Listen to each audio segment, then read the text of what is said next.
Greetings,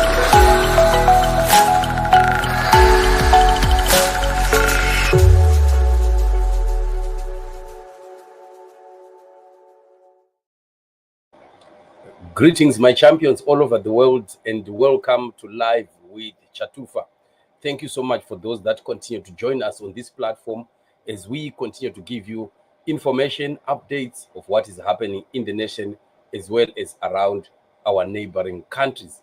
The fight we are fighting still remains on. It is the fight to free our nation. It is the fight to really see a democracy taking center stage right in our nation as well as within our region. Former Botswana permanent secretary to the president sentenced to 7 years in prison. Family, this is very, very exciting things that we are beginning to see happening in Botswana. Following the fall of the BDP, we now begin to see kind of the law taking its course. Kind of those people that thought that they were invincible and untouchable are now beginning to face the wrath of the law. They are beginning now to pay for the wrongs that they've done while they were still in power. And it remains quite a very, very sensitive issue, especially considering that quite a lot of people were actually involved in corrupt activities. Public Interest Botswana reports that Rupisi sent to prison. Court of Appeal has just sentenced former permanent secretary to the president, Kata Murupisi, to an effective 7 years in prison for 3 counts, which include corruption and money laundering. And here is the man. And this is what is happening. And we really are saying, for those politicians that are in power and think that they will always be in power forever, and think that there's never going to be an end at one point to their misrule, they will definitely one day, the law of the mighty hand of the law is going to catch up with them, and they will find themselves paying so dearly for what was happening. Imagine a man of this position, permanent secretary to the president. This was a big post, right? This is somebody like George Charampa in Zimbabwe. So this must serve as a warning to people like George Charampa, Nick Mangwana, and the rest of the other people that are in top ZANU-PF offices. They must understand that whatever that they are doing right now, the wrongs they are doing, the actions they are doing today, they will cost them someday where we are going. And they really need to understand, politicians should understand that when we come into political offices, we are actually coming to serve the nation. We are actually coming there to be, servants of the people, and not to come and enrich themselves using public funds. This really is going to catch up with many of such people who are in positions of power. So we have seen quite a lot happening soon after Masisi left office. We've seen quite a lot of allegations that were coming, some leveled really against him, Masisi personally. And, we will be watching to see how much he is going to be surviving some of the allegations that are really coming in. It's not only him, there were quite a number of ministers also who had cases that were being unveiled of some corrupt activities that have happened during the time or the tenure of their office. So it's really going to be very, very sad for politicians that forget that one day is one day.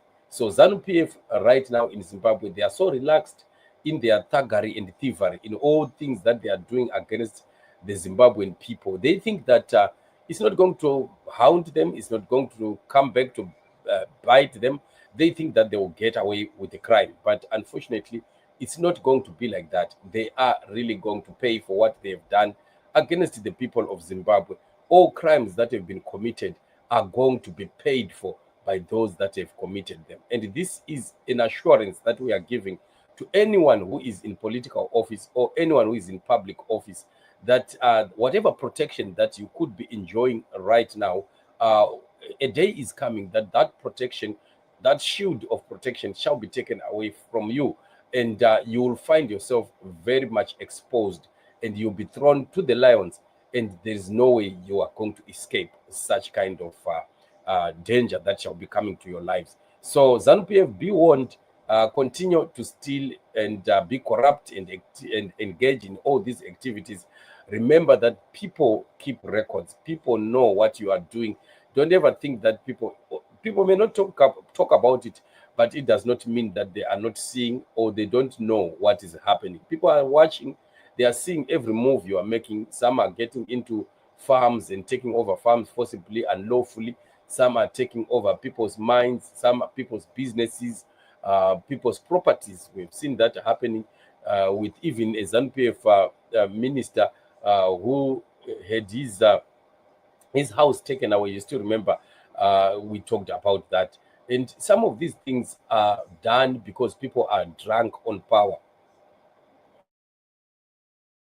People believe that there is nothing that will ever come to them, but it is just a big lie. And an experience that we are seeing in Botswana really is a template of what we are going to be seeing happening to many people in politics, especially these liberation parties that have become so corrupt. Frelimo, SWAPO, ANC, ZANU-PF, and the rest, they are really going to be paying painfully for the wrongs that they are doing today, the crimes that they are committing while they are in political office today.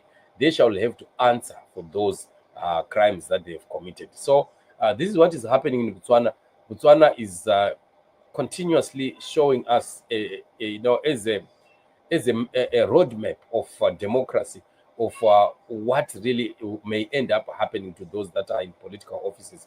We've seen the transition in Botswana showing that it's a country that is still very, very democratic and observing the rule of law.